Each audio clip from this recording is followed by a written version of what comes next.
Canadians are getting poorer and taking on more debt. That according to a new report by Stats Canada. The report also says that our net worth is down, largely due to the sharp drop in the stock market.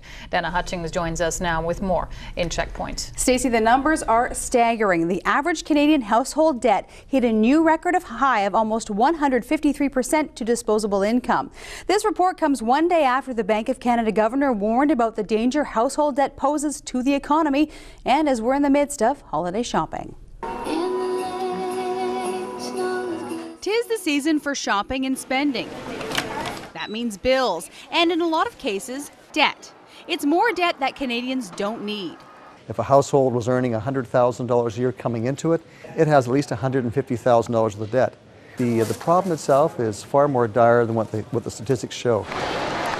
The Statistics Canada report says we actually owe 53% more than we have to spend. There are households that are overextended, and if they were to see a loss of a job or a cut in income, that they could well suffer the consequences. So who do you think has more household debt? Americans, Canadians, or the British? Probably the Americans. Americans. The British. I think Americans, actually. Well, I would still say Americans. I actually think the Canadians in all likelihood. In fact, we are the leaders in household debt. And Canadians have now collectively run a net financial deficit for more than a decade. In effect, Canadian households have been demanding funds from the rest of the economy.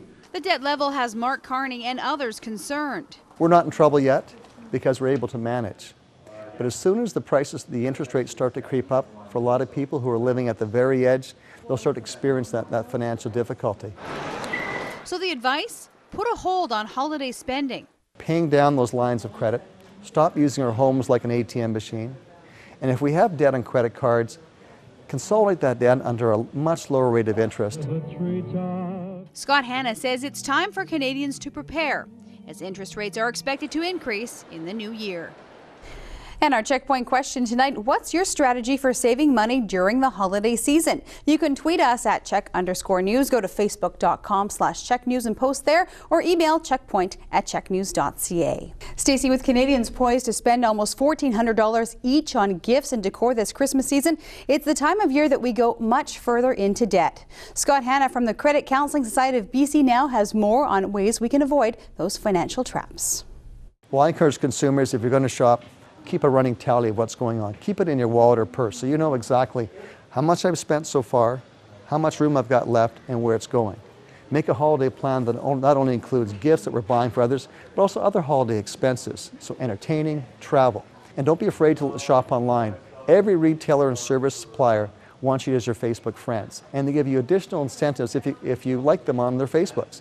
But again, have a plan.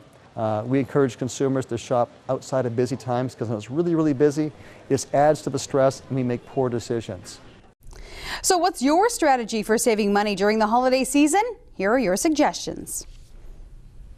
Budget for each person that I'm buying for and making sure that I'm not going over that budget. No, it's not the money that counts, it's the thought that counts. I've actually made the conscious effort at the beginning of the year to save certificates and things that I have earned over the year and compiled them, and now are just distributing them that way. First of all, we made a list, just like Santa Claus, and we came down and spent one day and we stuck to the list. My strategy this year for saving money for Christmas is just to be really confident with my purchases and make sure I'm making the right choices. Some more kind of selective shopping as opposed to bargain hunting.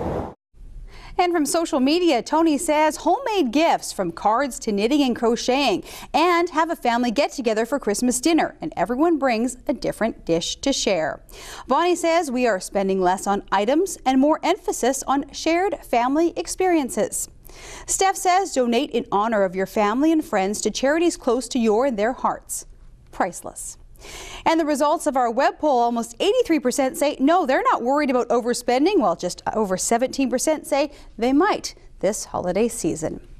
And one more piece of advice from the experts: relax with friends and family. We often make better decisions about spending when we're less stressed. And that's tonight's Checkpoint.